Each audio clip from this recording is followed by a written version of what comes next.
Hello and welcome back to Richa's real lifestyle. Once again मैं हूँ रीचा और एक बार फिर से आप सभी का बहुत बहुत स्वागत करते हूँ मेरे इस चैनल में। तो ये है अष्टमी और नवमी का व्लॉग। तो अष्टमी के दिन हम माता रानी को श्रृंगार चढ़ाते हैं।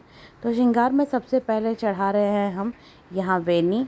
तो मेरा सिर्फ पहला और आखिरी व्रत था फर्स्ट डे और अष्टमी का, लेकिन मेरी बहन का था 9 दिनों का पूरा उपवास, तो मैं उसके हाथों से चढ़वा रही हूँ। और ये देखिए वेनी के बाद ये चढ़ा रहे हैं श्रृंगार का सामान। तो श्रृंगार में अपने ऊपर है, आपको जो भी चढ़ाना है आप चढ़ा सकते हैं, बट सिंपली जो भी होती है सिंदूर, चूड़ी, ब्लाउज़ का पीस और आलता, ऑयल, जो भी बिंदी, ये सब चीज़ें चढ़ाना कंपलसरी होता है। बाकी आपके ऊपर है, आप कुछ भी चढ़ा सकते हैं। तो ये हमारे घर का रिचुअल है, मैं हर साल चढ़ाती हूँ। और इसके बाद मैं कुछ भी मीठा उस दिन चढ़ाती हूँ। तो मैंने मीठे में चढ़ाया था ये मिठाई। और इसके दिन हम दोनों का फास्ट था, तो हम दोनों ने बनाए थे उपवास वाले आलू। तो 2 तरह की रेसिपी मैं आपके साथ में शेयर कर रही हूँ। ये पहला रेसिपी है जो बनाई थी हमने टिक्की। तो बॉयल्ड आलू को सबसे पहले हम अच्छी तरीके से मैश कर लेंगे। किए हुए आलू में सबसे पहले मैं ऐड कर रही हूँ ग्रीन चिली। ज़्यादा कुछ भी ऐड नहीं करना है क्योंकि हम लोग उपवास में उपवास का नमक भी नहीं खाते हैं। तो सिर्फ ग्रीन चिली और सेंगदाना का पाउडर, तो रोस्टेड सेंगदाना पाउडर यानी कि रोस्टेड मूंगफली का पाउडर, ये 2 चीज़ें हम ऐड करेंगे और इसे अच्छी तरीके से मिक्स कर लेंगे। यहाँ हमारा टिक्की का मिक्सचर भी रेडी हो गया है। तो इसके छोटे छोटे बॉल्स बना लेंगे और इसके बाद फिर इसे टिक्की का फॉर्म दे देंगे। आप देख सकते हैं मैं किस तरीके से बना रही हूँ। बहुत ही जल्दी और बहुत ही टेस्टी लगता है ये रेसिपी। तो जब कभी भी आप उपवास में हो या फिर नॉर्मली भी आपको जब भी जो भूख लगती है तो आप फटाफट इसे बना सकते हैं। तो चलिए हमारी टिक्की भी रेडी हो गई है। अब इसे पैन में फ्राई कर लेते हैं। तो इसके से सेकने के लिए मैंने लिया है घी। तो उपवास में घी में ही बनाते हैं, तो घी में थोड़ा सा ज़्यादा घी इसमें इस्तेमाल करेंगे ताकि इसे अच्छी तरीके से क्रिस्पी बना सके। और हाँ, हमारे घर में डीप फ्राइंग भी नहीं होता है, तो हम डीप फ्राइंग नहीं करते हैं। तो उपवास में सिर्फ हम तवे पे ही सेक कर बनाएंगे। तो एक एक करके सारी टिक्कियों को इसमें हम ऐड कर देंगे और इसके बाद इसे फ्लिप कर करके अच्छी तरीके से क्रिस्प होने तक कुक करेंगे, जैसा मैं आपको वीडियो में बता रही हूँ।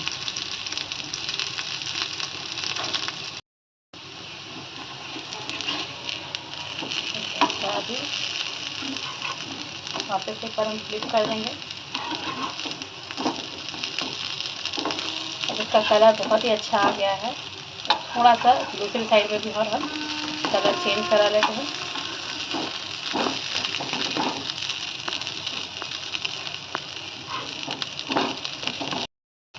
अब हमारी टिक्की तैयार हो गई है, तो गैस का फ्लेम कर देंगे लो और हम टिक्की निकाल लेते हैं इस तरह से।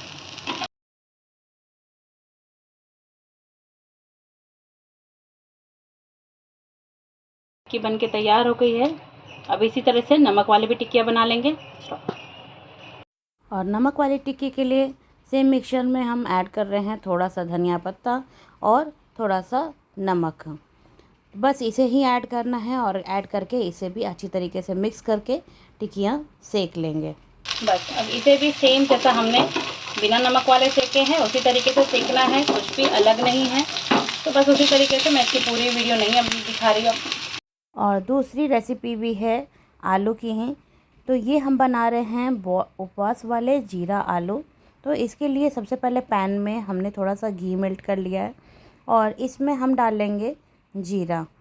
और जीरा डालने के बाद थोड़ा सा अच्छा से तड़क जाने के बाद इसमें बॉइल्ड और कटे हुए आलू ऐड कर देंगे और इसे अच्छी तरीके से क्रिस्प होने तक फ्राई कर लेंगे। आप देख सकते हैं आलू का कलर थोड़ा चेंज होने लगा है। तो इसी तरीके से पलट पलट कर और सारे आलू को मैं अच्छी तरीके से क्रिस्पी कर लूँगी।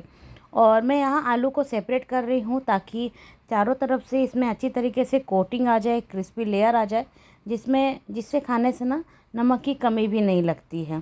तो जो भी बिना नमक का अगर उपवास में कुछ खाते हैं तो इस तरीके से आप बना सकते हैं। और इसमें आप नमक के साथ में भी बना सकते हैं, जो लोग नमक खाते हैं या आप डेली में भी बना सकते हैं। एक बहुत चटपटा नाश्ता है एक तरह का। और इसमें मैंने अभी ऐड कर दिया है ग्रीन चिली, और ग्रीन चिली को भी अच्छी तरीके से इसमें फ्राई कर लूँगी। और सबसे आखिर में मैं इसमें ऐड कर दूँगी रोस्टेड मूंगफली का क्रश किया हुआ, और इसे हम छिलके हटा देंगे। तो बस उसकी वीडियो थोड़ी सी मिस हो गई है। तो इस तरीके से रेडी हो जाएगा हमारा एक नाश्ता। तो इसे आप इंजॉय कर सकते हैं जब भी आपका व्रत हो, या आपको जब भी भूख लग रही हो और बॉइल्ड आलू रखे हैं आपके पास, तो आप इसे बना सकते हैं। फाइनली इसमें थोड़ा सा लेमन जूस ऐड कर दें तो ये और भी टेस्टी लगता है। नमक वाले बनाने हैं तो इसी में सिंपली आप स्वाद अनुसार उपवास वाले नमक ऐड कर दीजिए। बिल्कुल थोड़ा सा डाल रही हूँ मैं, बाकी सारी चीज़ें इसमें रेडी है। और अगर आप धनिया खाते हैं तो धनिया डाल दीजिए और इसे अच्छे से मिक्स कर दीजिए। हमारे व्रत वाले जीरा आलू तैयार हैं। ये नमक वाले हैं, उपवास का नमक के साथ में बनाया है मैंने। तो आप जैसा चाहें वैसा बना सकते हैं और एंजॉय कर सकते हैं। और आप देख सकते हैं हमारी दोनों रेसिपीज़ तैयार है, नमक वाले या बिना नमक वाले दोनों। आलू टिक्की और जीरा आलू दोनों रेडी हो गए हैं। और इसके बाद हम गए थे मार्केट, क्योंकि मार्केट से हमें लेनी थी नवमी कन्या पूजन के लिए कुछ चीज़ें। तो ये दिया था मैंने थाली का एक सेट। और ये आप देख रहे हैं नवमी का व्लॉग, जिसमें हम कर रहे हैं हवन की तैयारी। तो हवन में नवग्रह की लकड़ियाँ लगती है, तो वो सब चीज़ें हम रेडी कर रहे हैं। और यहाँ बहुत सारी चीज़ें रूही हमसे पूछ रही थी, तो मैंने इसलिए ऑडियो थोड़ा सा म्यूट कर दिया है। तो अभी ये सारी चीज़ें हम हवन की तैयारी के लिए कर रहे हैं। तो जौ और जो भी चीज़ें, अभी ये भी मुझे आइडिया नहीं है सबके घर में सब तरह से होता है, कैसा होता है।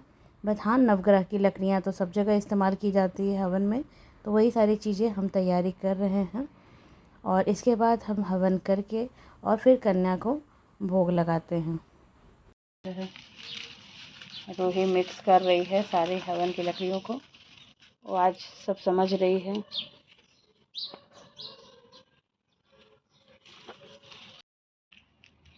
मिक्स करो बेटा, इधर से पूरा घुमा के ऐसे। हाँ, मैं वहाँ पे चली जाऊंगी, चलिए जल्दी। और यहाँ रूही मुझसे बात कर रही थी कि मैं वहाँ चली जाऊँगी। इसका मतलब कि आप पूजा कर लो और कन्या पूजन कर लो, उसके बाद मैं जाऊँगी कहीं और भी। तो हमारे नेबर में ही था, वहाँ कन्या पूजन था, तो इसलिए रूही को वहाँ पे भी जाना था। और उसके बाद उसे स्कूल भी जाना था। तो हमारी पूजा संपन्न करने के बाद हमने फिर कन्या पूजन किया, और उसके बाद रूही स्कूल चली गई। तो सारे बच्चों का स्कूल था, जिस वजह से, और सबकी टाइमिंग भी डिफरेंट थी, जिस वजह से हम कन्या को घर पे बुला के पूजा नहीं कर पाए। और हम फिर सबके घर गए थे, तो रूही को हमने घर पे पूजा किया। और उसके बाद हम गए थे सब कन्या को भोग लगाने के लिए, और साथ के साथ उन्हें जो भी गिफ्ट्स होते हैं वो देने के लिए। और मैं हर साल पूजा करती हूँ रूही की दोनों नवरात्रों में। तो निशा का था कि इस बार मैं करूँगी, क्योंकि वो कभी नहीं रहती है नवरात्र में, तो कि वो पूजा कर सके रूही की। और इससे बड़ी और क्या बात हो सकती है कि हमारे घर पे एक कन्या है। तो निशा ने बोला सबसे पहले मैं पूजा करूँगी, तो वही वो पूजा कर रही है। तो इस समय में वो सबसे पहले पाँव धोकर पोंछ कर उसमें महावर यानी कि आलता लगा रही है। और इसके बाद तिलक लगाकर आरती करके उसने फिर भोग लगाया था। तो भोग हम सबसे पहले भगवान को लगाते हैं, वही थाली फिर हम रूही को देते हैं। ये हर साल हम करते हैं। तो उसी तरीके से सबसे पहले इस बार हमने भगवान को भोग लगाया, और उसके बाद वही थाली हमने रूही को दी थी।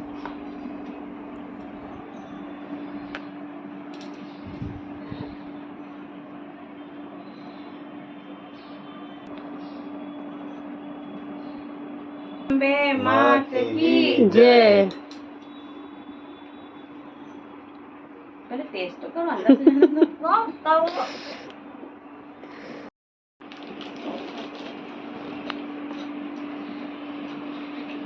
आशीर्वाद दीजिए। Thank you. कोई बात नहीं। तुम्हारा बिल्कुल बिल्कुल बहुत अच्छा बिजनेस चलाऊंगी। कन्या पूजन के लिए आई हैं। आ जाओ बेटा, आ जाओ। आप ही बैठोगे बेटा, बैठ जाओ। इधर बैठो। हाँ बैठ जाओ, ठीक से बैठ जाओ, जैसे घर पे बैठे थे वैसे बैठ जाना।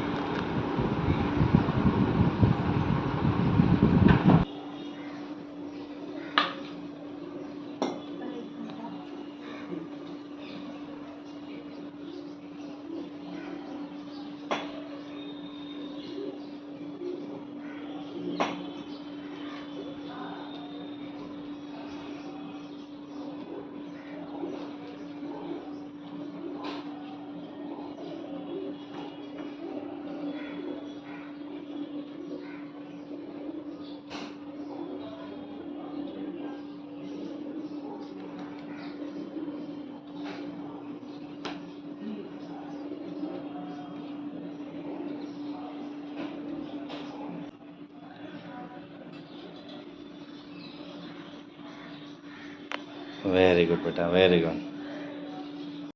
और प्रसाद में हमने सेम एज़ यूजुअल बनाया था हलवा चना पूरी। तो अभी मैं बच्चों के लिए पैक कर रही हूँ, तो मैं वहाँ पे आपको दिखा रही हूँ कि ये है हमारे बच्चों के लिए पैक कर रही हूँ मैं हलवा और चना पूरी। तो इस तरह से पैक कर कर के एक एक डब्बे में तैयार कर रही हूँ 9 कन्या और 1 भैरव बाबा के लिए। और इस तरीके से हम सेट लगा रहे थे, एक थाली का सेट और साथ में वो पैकेट और एक बनाना। इस तरीके से हम बच्चों को देने जा रहे थे हर जगह उनके घर पर। तो थाली सेट में मैंने लिया था 2 कटोरी, 1 ग्लास, 1 चम्मच और 1 प्लेट। तो ये 5 चीज़ों का हमने सेट बनाया था। ये रेडी हो गया है हमारा सेट। अब चले हम कन्या पूजन के लिए। जय माता दी दोस्तों, अब हम जा रहे हैं कन्या पूजन के लिए। तो हमने ऑलरेडी रूही का कर दिया कन्या पूजन, लेकिन अभी बाकी कन्याओं को और हम भैरव बाबा को सबको जाएंगे देने के लिए खाना और जो भी गिफ्ट्स छोटे मोटे हमने लिए हैं वो। और अभी बोलो जय माता दी। जय माता दी।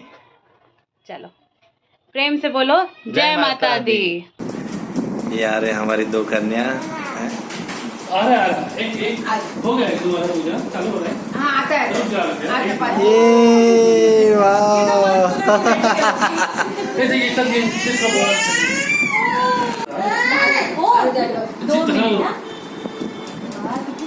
बिंदी लगाई है। काय पडतं तुला? आशीर्वाद दे बाबू।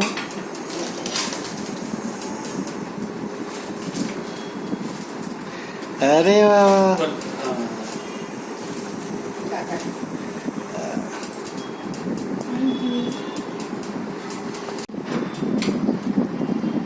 वीरा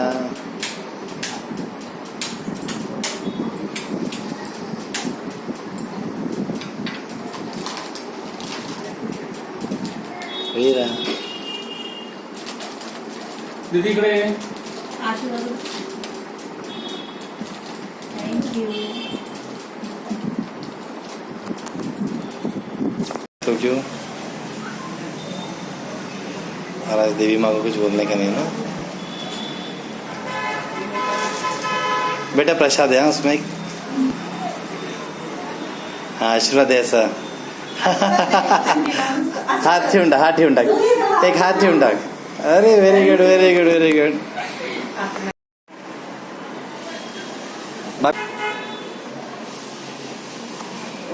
वेरी गुड। ब्लेसिंग फिर से दो एक बार, रिकॉर्ड। ए मेरा ब्लेसिंग। ब्लेसिंग दिया नहीं दिया ना? दिया दिया। अच्छा दिया क्या? अधीरा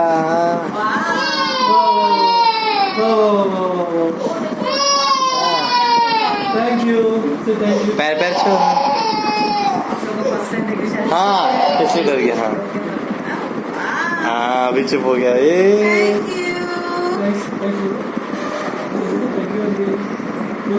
हाँ अभी खुश हो गया। प्लीज मेरे खुश हो गया बेटा।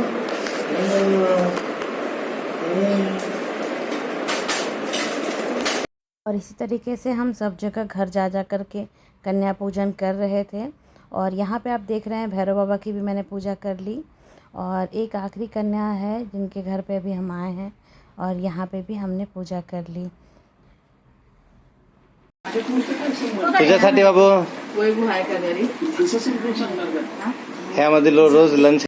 और इस तरीके से कन्या पूजन के बाद हमारी नवरात्रि बहुत ही अच्छी तरीके से संपन्न हो गई। और इसके बाद कल है दशहरा, तो दशहरे का भी व्लॉग आपको जल्द ही मिल जाएगा। कोशिश करूँगी कि आपको कल ही आपके साथ में मैं शेयर करूँ। अगर ये वीडियो व्लॉग अच्छा लगता है तो प्लीज़ कमेंट करके ज़रूर बताइएगा। और हाँ, वीडियो पसंद आती है तो लाइक ज़रूर करें। चैनल को सब्सक्राइब करना बिल्कुल भी मत भूलें। Thank you so much for watching.